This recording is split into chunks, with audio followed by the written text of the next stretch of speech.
Another breaking story today, a victory for Democrats and the Hispanic rights group Voces de la Frontera. A federal judge panel has barred the state elections board from using new Republican-drawn maps and, in fact, ordered those maps redrawn. There's a news conference going on right now at 3 minutes after the noon hour from the Voces headquarters on Milwaukee's south side. Let's listen in. Testimony and the fact that the judges listened and interpreted the law in a way that upheld the rights of the civil rights of Latino voters, who have had the largest growth in the last 10 years.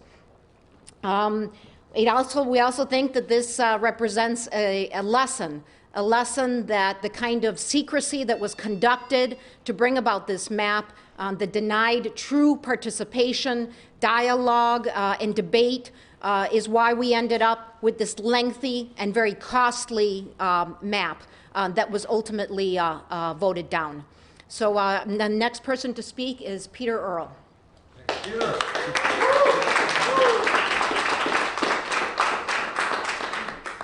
Good afternoon. Picking up on the last point by Ms. Newman-Ortiz, this map, Act 43, was the unfortunate result of unconscionable secrecy agreements. It was an example of legislation that was in effect privatized to a partisan law firm and hidden away from public view. And as a result, a stupid, unconstitutional map was adopted.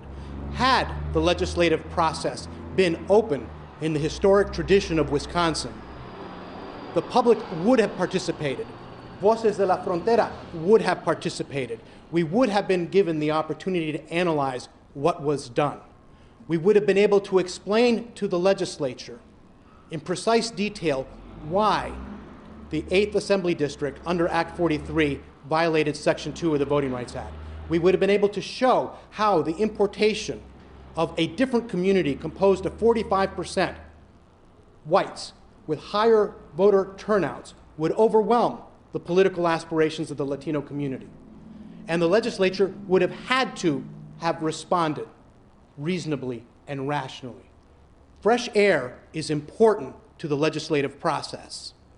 So now we enter the remedy phase after a very long, difficult experience in which there's been a lot of unnecessary political brawling.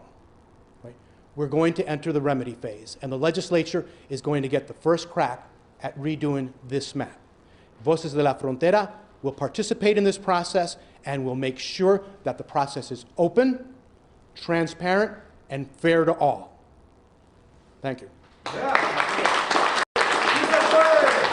6 minutes after the noon hour, this news conference at the headquarters of Voces de la Frontera, which sued to have the legislative maps that were redrawn by the Republican-led legislature, as is required by our census rules every 10 years after the census figures give new population figures. The maps are to be redrawn by the state legislature. The maps were redrawn, again, by the Republican-led legislature.